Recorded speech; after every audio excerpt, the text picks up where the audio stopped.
Ethan Vance opened his eyes to a cold blue light. For a moment he thought he was still in the wreckage of his ship, the horizon's edge. But when his vision cleared, he saw walls made of crystal. They curved smoothly like glass and glowed faintly from within. Beyond them, shapes moved, tall, elegant, and shining with metallic colors that reminded him of Mercury and moonlight. He tried to move, but his right arm was heavy. A band of light circled his wrist, holding him gently but firmly in place. It didn't hurt, but it made him feel trapped. "Human," a calm, melodic voice said. "Do you understand me?" Ethan turned his head. On the other side of the crystal wall stood a figure unlike anything he had seen.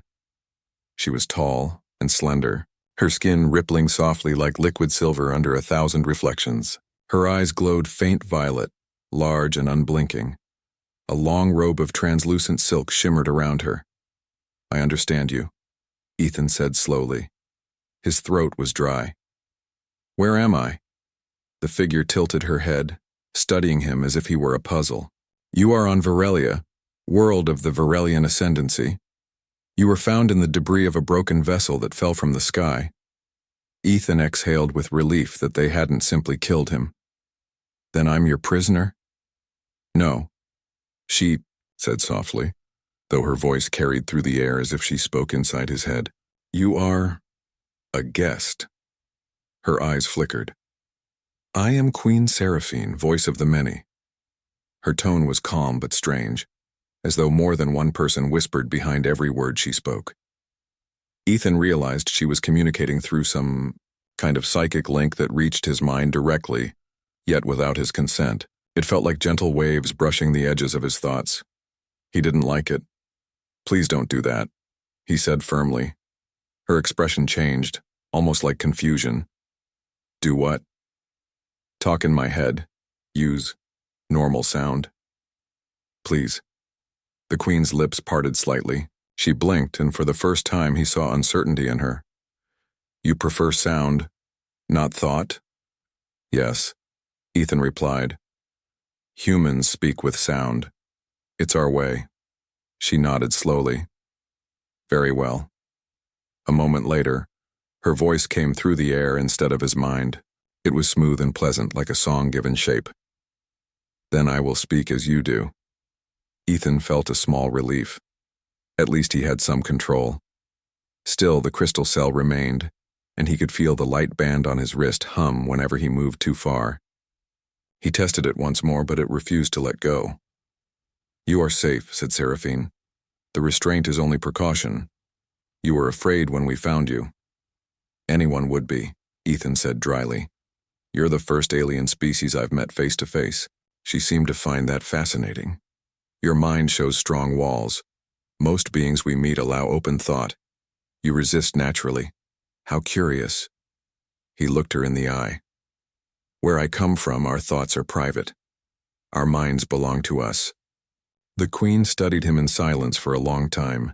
Then she said, "Perhaps that is why your kind travels the stars without unity of thought. You live by choice, not connection." Ethan couldn't tell if that was a compliment or a criticism.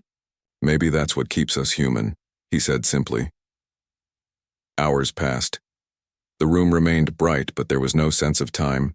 Every few moments, silent figures entered, taking readings and scanning his vitals through the crystal walls. They never spoke.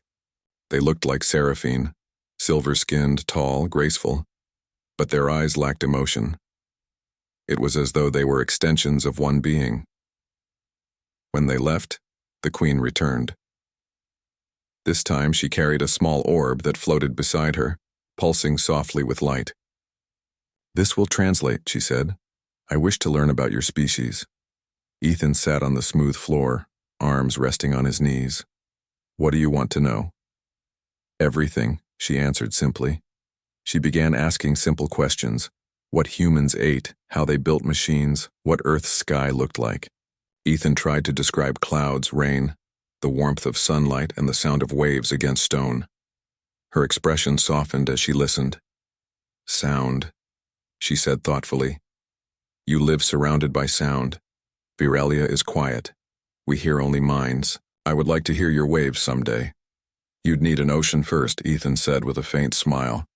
We have plenty back home. Her silver lips curved slightly. Perhaps one day I will see them. There was a strange gentleness in her words that surprised him. For an alien queen, she didn't seem cruel or distant. But there was something lonely in her tone, as if being connected to every mind on her planet had made her forget what it was like to be truly alone. Ethan almost felt sorry for her. Almost. The next day, Seraphine returned again. This time, she entered the room itself. The crystal door slid open without sound, and she stepped inside, the air around her shimmering faintly as if reality bent to her presence. The light band around Ethan's wrist loosened, allowing him to move freely. He stood, wary but curious. She stopped an arm's length away and slowly raised her hand. We communicate through touch, she said softly. May I? Ethan hesitated. Every instinct screamed that he shouldn't. He didn't know what her touch could do. Maybe it would open his mind, let her see everything, his memories, his fears, Earth's secrets. I'd rather not, he said finally. Her hand paused mid-air. Her expression changed from calm to surprise, then confusion. You refuse? Yes, but why? Touch is truth. Without it, how can we understand each other? Ethan shook his head. Some things shouldn't be shared. Sometimes trust means respecting distance. For a long time, she stood there, her hand still raised, but trembling slightly. You fear me? No, Ethan said quietly.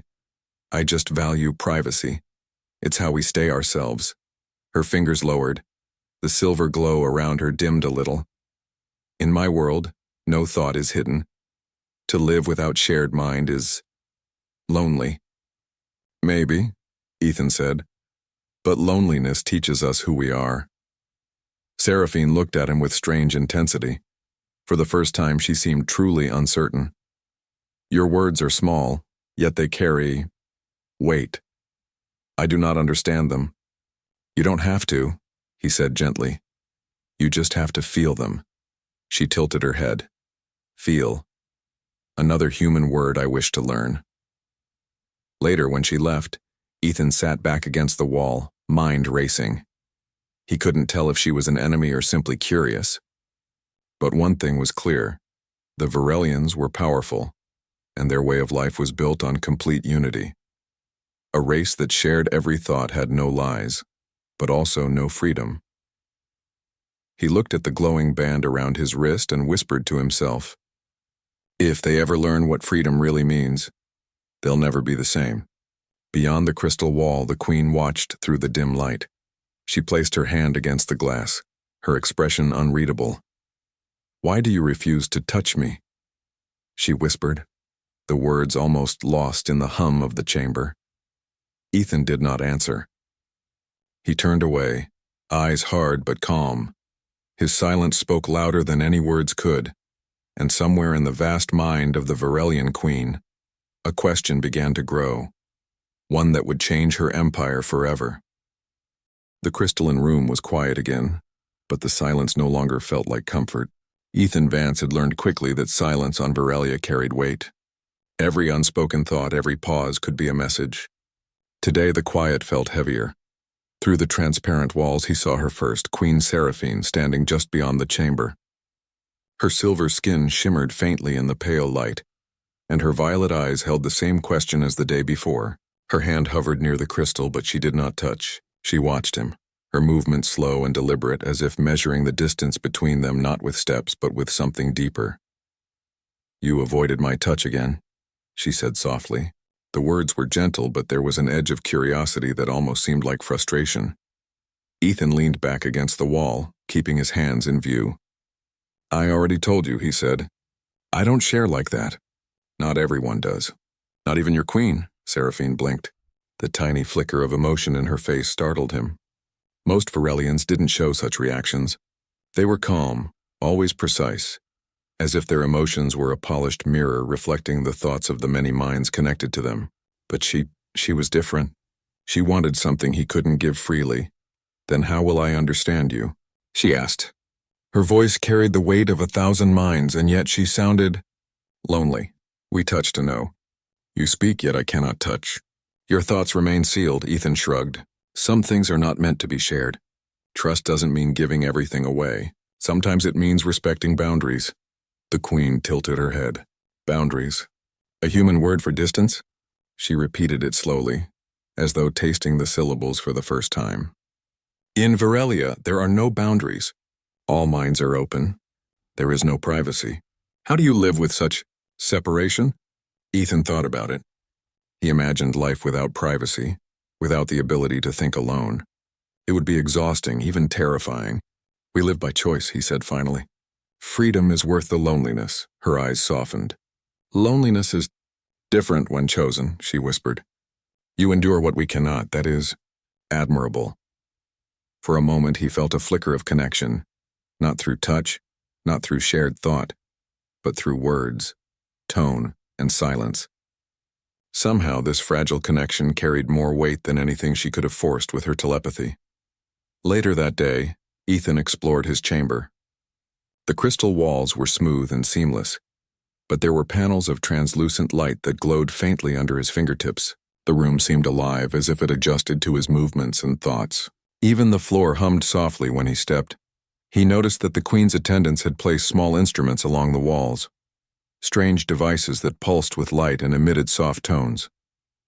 He examined one carefully. It looked like a translator, a device that allowed him to speak, and yet it also recorded emotions.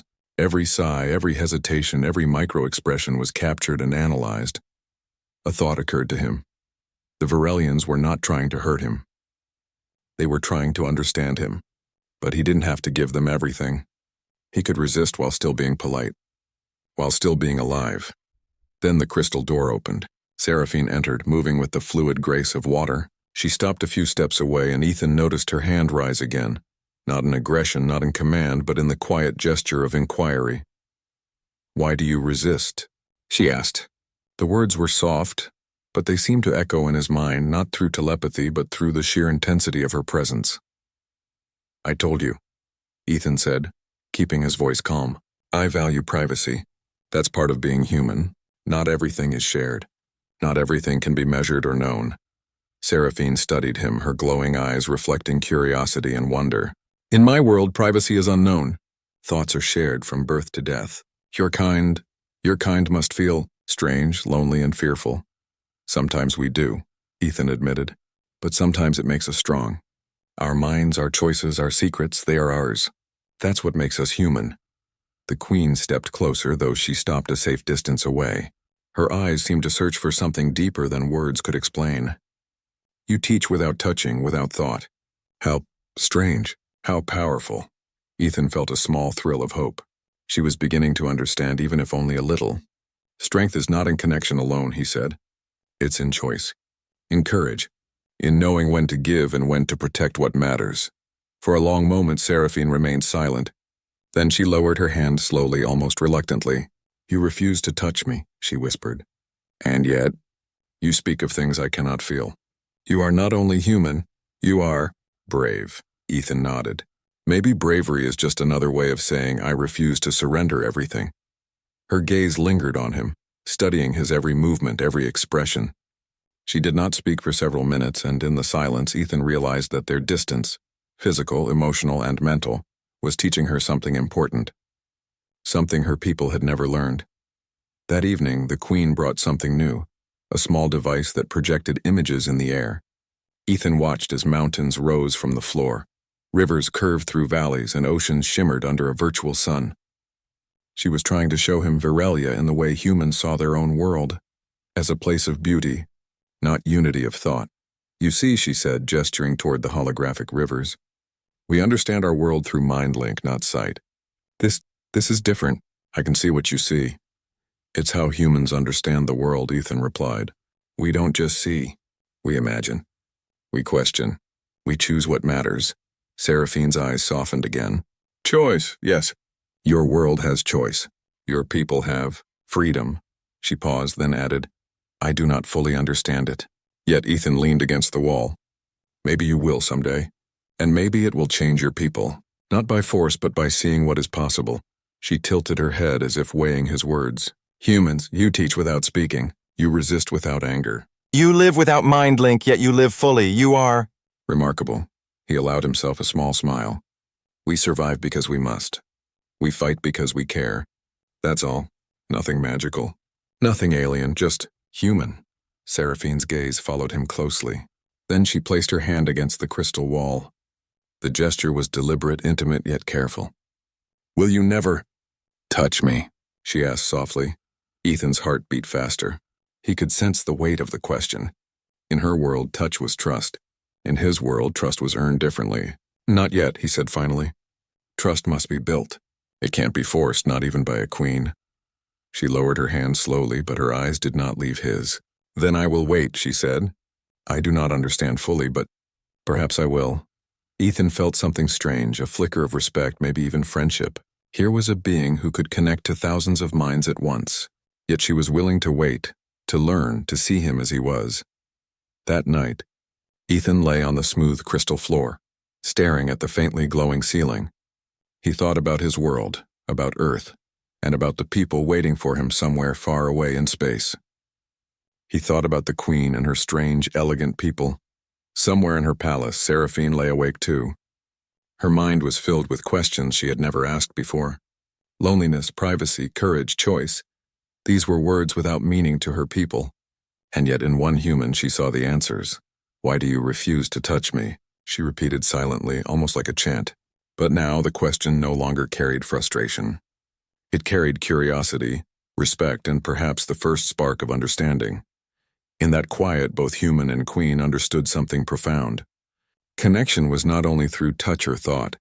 It could be through patience, words, and the unspoken respect for freedom. And in that, perhaps, there was more power than either of them realized. For Ethan, the Queen's presence was no longer threatening. It was strange yet compelling. He didn't know what lay ahead, or if he would ever leave Virelia alive. But for the first time since waking, he felt a small spark of hope. And for the Queen, the human who refused her touch had begun to teach her something impossible. That some bonds could be stronger when chosen freely, rather than forced by instinct or power. In the silent chamber of glass, across the distance that separated them, two worlds had begun to meet. Not through mind link, not through touch, but through respect, patience, and a shared understanding of what it meant to truly be alive. And somewhere deep in the Queen's mind, a promise was forming, a promise that she would never force understanding, but that she would watch, learn, and perhaps one day earn the trust of this strange and fearless human. The day began with an unusual tension in the air. Ethan Vance noticed it immediately, even before seeing the glowing walls of the Queen's palace pulse in a strange rhythm. It was as though the very energy of Virelia was unsettled, vibrating with concern. Seraphine appeared at the edge of his chamber, her usual calm demeanor replaced with a subtle alertness. Her silver skin seemed to shimmer more brightly than normal, reflecting the flickers of panic that rippled through her attendants. The telepathic network is unstable, she said, her voice soft but urgent. A storm of psychic energy is moving across Virelia. It disrupts the minds of our people. Ethan frowned. A storm? Like a weather storm? No, she replied, shaking her head. It is not physical. It is a surge of collective thought, a wave that moves through the minds of all Virelians. They are connected. When the wave hits, confusion spreads. Decisions fail. They become lost. Ethan realized the danger immediately. In a race where every mind is linked, a single disruption could cause chaos across the entire world. The Virelians were powerful but fragile in their dependence on mental connection. Is there anything I can do? He asked cautiously. She studied him for a moment, her violet eyes narrowing. You are unaffected. Your mind is separate. Perhaps you can help. For the first time, Ethan felt a spark of purpose beyond survival. Tell me what to do. He followed Seraphine through the corridors of the palace. The walls were lined with glowing panels and silent attendants, all moving swiftly to respond to the disruption. Yet it was clear even to him that their telepathic chaos made them hesitant, uncertain. Ethan approached a console projecting holographic maps of Virelia. Streams of light twisted and faltered across the maps, representing the flow of collective thought. Some areas glowed bright, others dimmed to nothingness, It was like watching a city of minds flicker on and off. You see the breaks? Seraphine asked. When the wave reaches these nodes, our people cannot function. They panic. They will injure themselves if left unchecked. Ethan studied the patterns. He had seen complex systems on Earth, power grids, communication networks, but nothing like this. Still, logic and observation were universal. I can guide them, he said. If you let me use their control systems, I can stabilize the circuits, redirect the flow, and prevent collapse. The Queen's eyes widened slightly. You would intervene directly? Yes, Ethan said firmly. You need a mind outside the network, someone who can think freely, someone who isn't overwhelmed.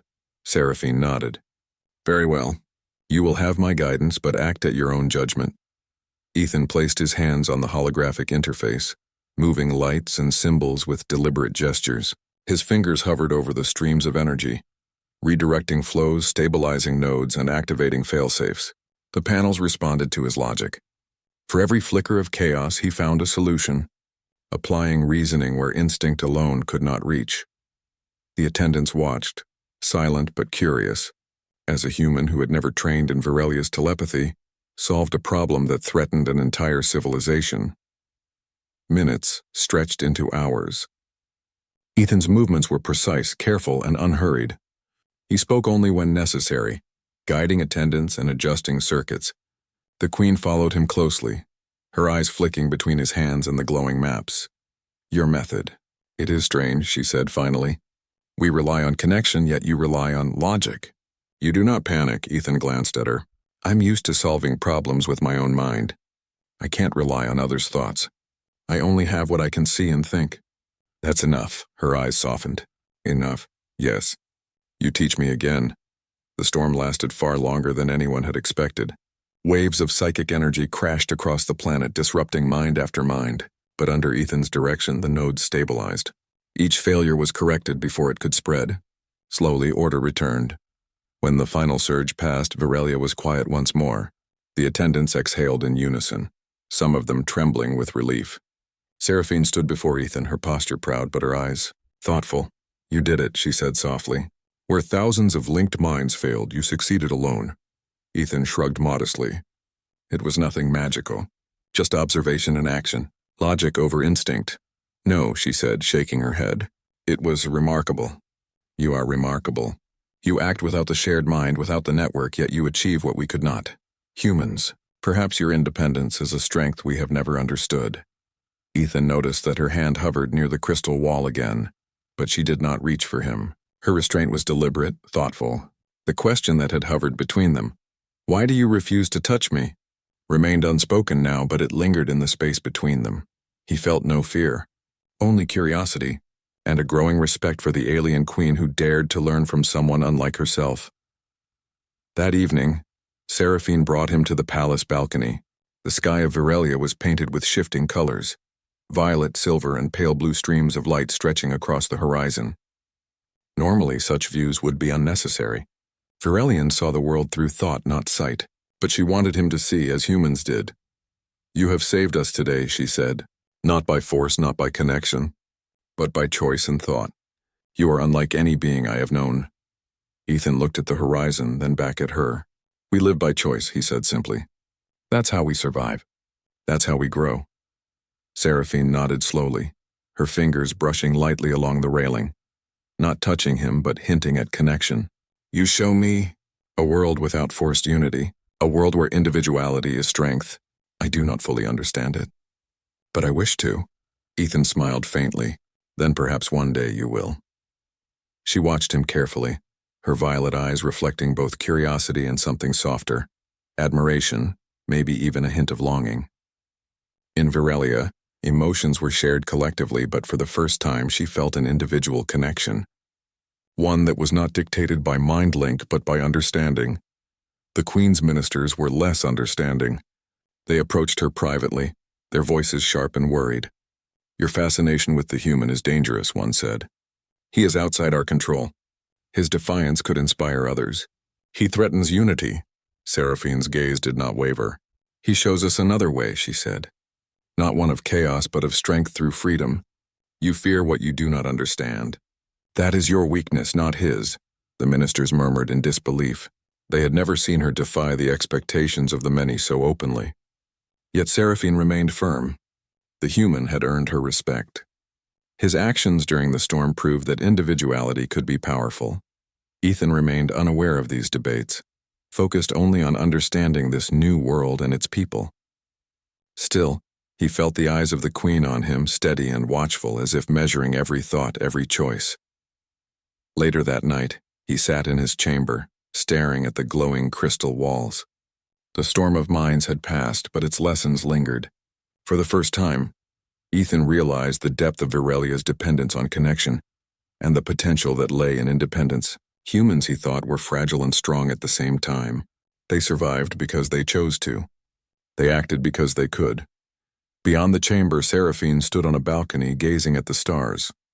For the first time, she felt the weight of a single human mind, the singular focus, the courage, the independence. Ethan had not allowed her touch, yet he had touched her understanding. He had shown her a strength her world had never known. She whispered to herself, almost as if confessing, "Why do you refuse to touch me?" And this time her voice carried not frustration, but curiosity, respect, something deeper than any mind link could convey.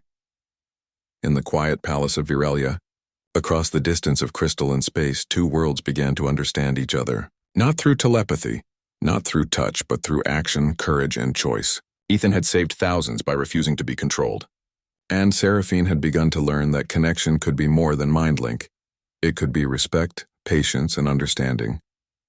The storm of minds had passed, but the storm of change had only just begun. And somewhere in the glow of the alien palace, a promise formed between human and queen, a promise that the lessons of courage, freedom, and strength would shape both of their worlds, one day at a time. The halls of the Virelian palace were unusually tense. Servants and attendants moved quickly, their usual calm replaced with nervous energy. Whispers floated through the corridors like currents in the air. Ethan Vance noticed it immediately. Something was wrong. When Queen Seraphine appeared at the edge of his chamber, her usual composed elegance was tempered with unease. Her silver skin shimmered faintly, but her eyes were sharp and troubled. "The council is displeased," she said softly, her voice carrying only to him. "They believe your presence endangers the ascendancy." Ethan raised an eyebrow. "Endangers? Because I'm me?"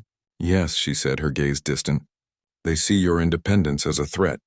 Your refusal to join the mind link, your ability to act alone, it is dangerous. They fear it could inspire others. They demand drastic measures." Ethan's stomach tightened. "Drastic measures?" "They suggest removal," she said quietly. "Permanent removal." The words hit him like a cold wave. He had faced dangers before, storms in space, shipwrecks, alien encounters. But nothing felt as chilling as the thought of being executed simply for being different. "Then we need a plan," he said immediately, his voice steady. Fear had no place in his mind when a solution was needed. "We can't let them harm me, and we can't give them control over your people." Seraphine studied him, her eyes reflecting a mix of worry and admiration. "Do you trust me?" she asked. Her words were cautious, hesitant, almost like a test.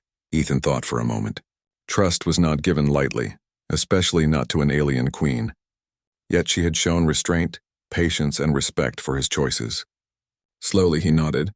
"I trust you. I hope you trust me too," she inclined her head. "I do. That is why I will help you. But we must act carefully. The council is watching every move." Together they moved to a small control chamber deep within the palace. The walls were lined with glowing panels that monitored the entire city. Holographic displays projected streams of data representing the thoughts of thousands of Virelians. Normally, Ethan would have been overwhelmed. But now, with Seraphine guiding him, he began to understand the flow. "Here," she said, pointing to a cluster of bright nodes. "These are the council's main observation points. If they detect unusual activity, they will intervene immediately." Ethan studied the displays. "We need a distraction, something that draws attention without harming anyone." Seraphine's eyes lit with understanding. "I can project an emergency alert. The entire palace will focus on it. While they respond, you can reach the communications array. You will signal for rescue." Ethan nodded. "Then let's do it." The queen tapped a sequence on a console. Instantly, the palace erupted with sound and light, alarms, projections, and flashes of color that swept through the corridors. Attendants scurried to obey, and the council members appeared on their holographic platforms shouting commands and seeking explanations. In the chaos, Ethan moved swiftly. With Seraphine's guidance, he navigated the intricate network of hallways and chambers, finally reaching the communications array. Panels of holographic controls floated before him. He had never used Virelian technology like this before, but logic and observation were universal. Slowly, he began adjusting the settings, sending a discreet signal into the void, toward the human rescue fleet. Meanwhile, Seraphine returned to confront the council. Her presence was commanding, her posture perfect, yet there was a subtle fierceness in her eyes. "You speak of danger," she said, addressing the floating holograms of the council. "You call this human a threat. I see differently. This human demonstrates courage, ingenuity, and independence. Qualities our people have never valued." A counselor's voice rang out, sharp and accusatory. "Your fascination blinds you, Queen. He is an outsider. He could corrupt the ascendancy, inspire rebellion." Seraphine's gaze did not waver. "No, he inspires understanding. He shows us strength beyond connection, beyond mind link. He acts freely, yet with respect. That is something our people need to learn. Not by control, not by fear, but by example." The council murmured, some in disbelief, others in reluctant acknowledgement. Seraphine stood tall, silver skin glimmering under the chamber lights. She had made her choice. She would protect the human, even against the will of the many. Back in the communications chamber, Ethan's work was nearly complete. The signal had been encoded carefully to avoid detection, yet it would reach the rescue fleet. All he needed now was a final adjustment, a subtle calibration that required trust in his own judgment. As he focused, a sudden presence made him freeze. Seraphine was standing behind him, her hand hovering near his shoulder. She did not touch, but her presence was enough to steady him. "You will succeed," she said softly. "I believe in you." Her words were more than encouragement. They carried understanding, respect, and a silent promise that she would protect him. Ethan felt a surge of gratitude, and for the first time he realized that trust could be built not only by shared thought, but by action and choice.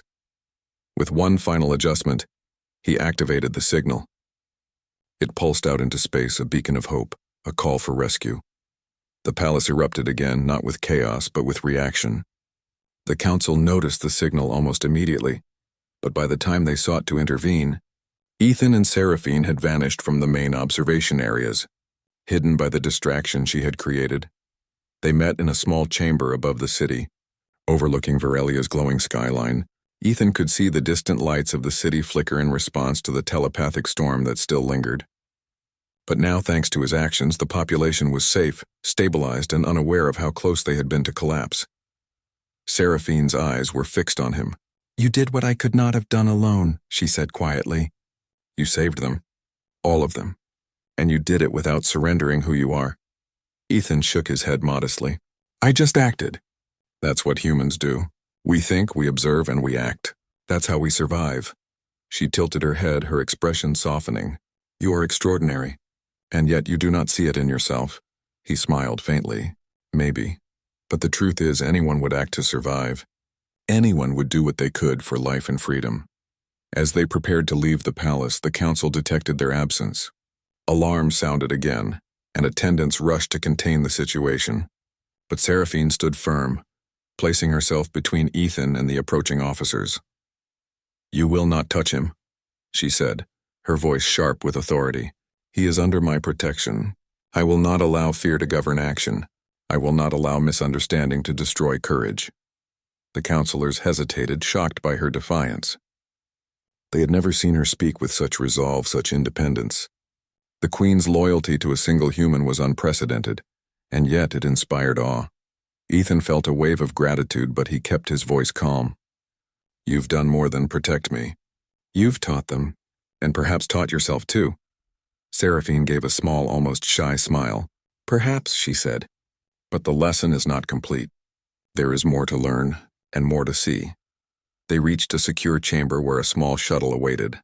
The signal Ethan had sent would bring rescue soon. As he prepared to board, Seraphine stepped close, her silver form gleaming under the lights. She raised her hand in a gesture that almost invited contact, but she did not touch. "I do not fully understand your resistance," she said softly, "but I respect it." That is the first step toward true trust. Ethan met her gaze. Trust is built, not given, and you have earned some of mine. Her violet eyes held a mixture of curiosity, admiration, and something unspoken, something like hope. Perhaps one day there will be more, she whispered. As the shuttle lifted from the palace, Ethan looked back at the alien city below.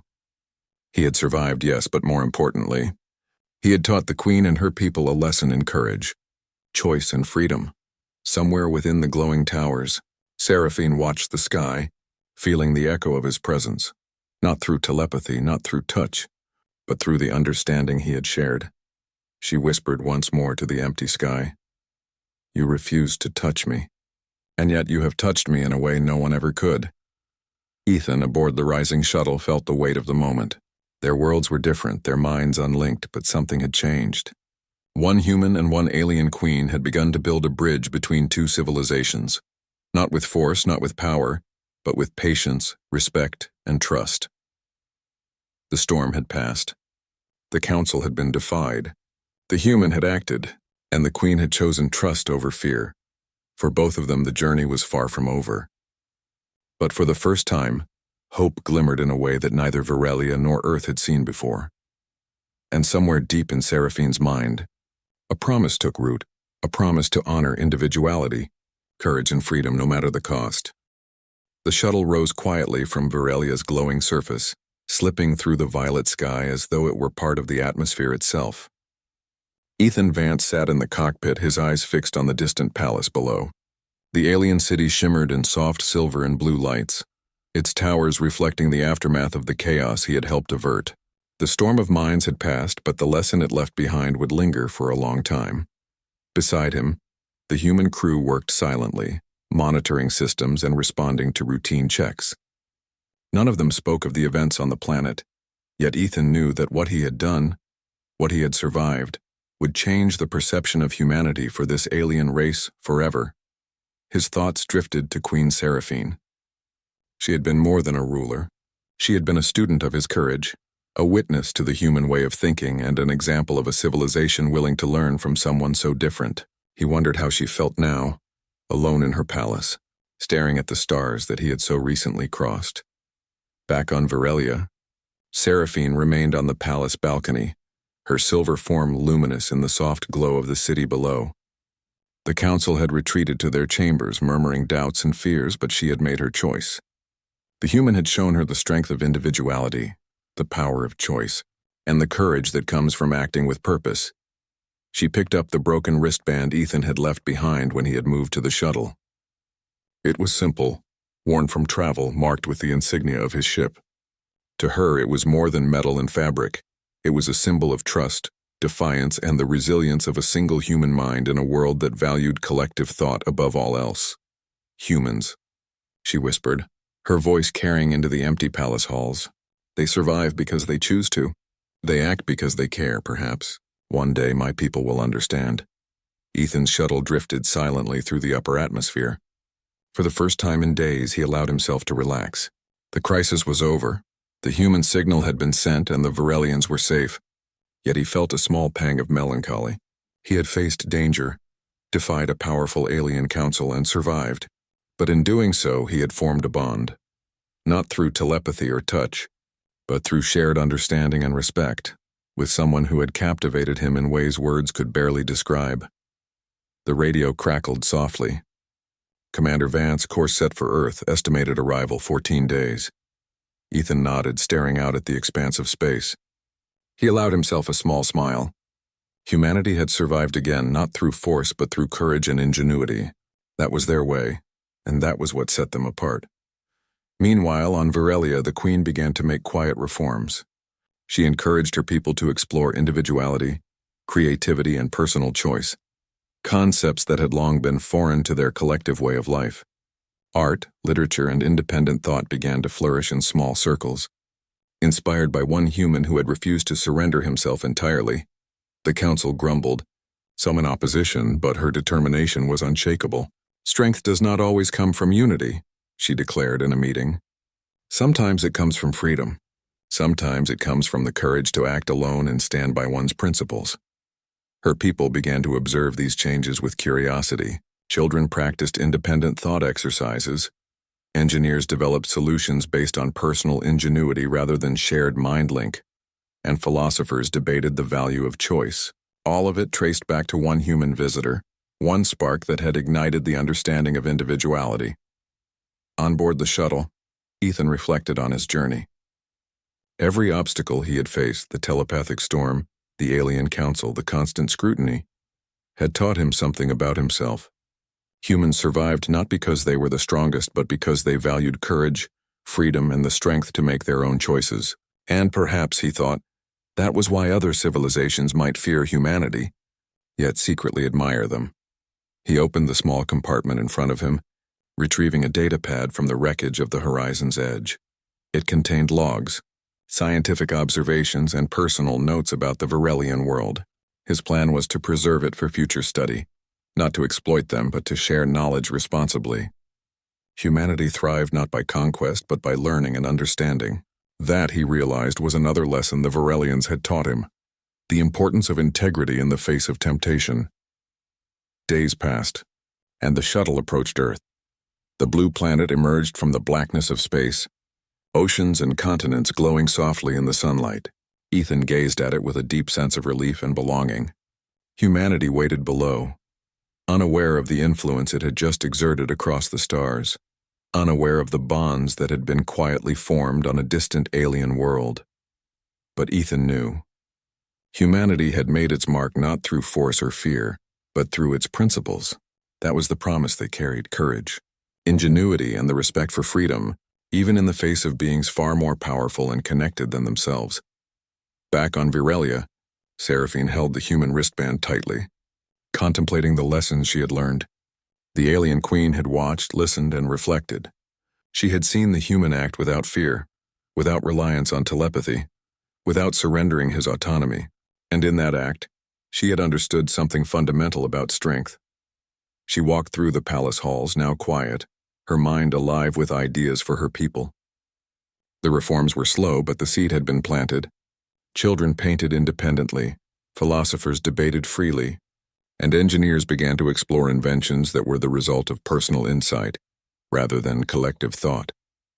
Somewhere deep in her thoughts, the queen whispered a promise: to honor the human who had refused to touch her, yet had taught her the meaning of courage, choice, and trust. His example would not be forgotten. Ethan stepped onto the space station orbiting Earth, greeted by familiar faces and the calm hum of human life. He felt relief, pride, and a quiet sense of accomplishment. He had survived, yes, but he had done more than that. He had shown a civilization across the stars that individuality was powerful, that courage and respect were universal, and that even the smallest choices could have monumental impact. As he looked out the viewport at Earth, he allowed himself a moment of reflection. Humans were resilient. Humans were determined. And humans, he realized with quiet certainty, had the ability to inspire not only each other but entire worlds. Weeks later, back on Virelia, the queen sat in her chambers, watching a holographic projection of a distant star cluster. In her hands, the human wristband gleamed softly, a reminder of the lessons he had taught her. She remembered the way he had refused to touch her, and how that very refusal had shown her the depth of human strength and independence. In that silent reflection, she made a choice. She would continue to observe, to guide, and to protect the principles that he had exemplified.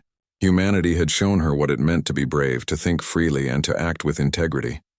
And for that, she would honor them in every decision she made as a queen. Ethan, on Earth, sent the final log of his experience into the archives, detailing not only the technology of Virelia, but the philosophy he had observed. The record emphasized courage, trust, and the power of individual choice. It was a message for humanity, to learn, to grow, and to inspire. Meanwhile, across the galaxy, Queen Seraphine observed changes in her civilization. Virelians began to explore art, thought, and individuality. They respected the human who had arrived unexpectedly, acted decisively, and returned to his home. That human's influence would echo for generations, and somewhere in the memory of the queen, and in the records of human logs, a bond remained, not one of touch or telepathy, but of understanding, respect, and the promise of shared lessons between worlds. Ethan looked at the sky from Earth one night, thinking of the alien queen who had watched him, guided him, and learned from him. Their worlds were different, their minds unlinked, and yet their spirits had connected through courage, patience, and choice. He smiled softly. Humanity had survived as it always had, not through overwhelming force, not through domination, but through courage, ingenuity, and trust in one another. And somewhere across the stars, a queen had learned that the smallest human gestures, the refusal to surrender, the choice to act wisely, could shape civilizations. In that quiet thought, he made a promise of his own: to remember, to act with integrity, and to honor the lessons of courage, trust, and freedom wherever he went. The human promise had been fulfilled. The Varelian lesson had begun, and somewhere in the stars, the echo of one human's courage would continue to touch minds and hearts for generations to come.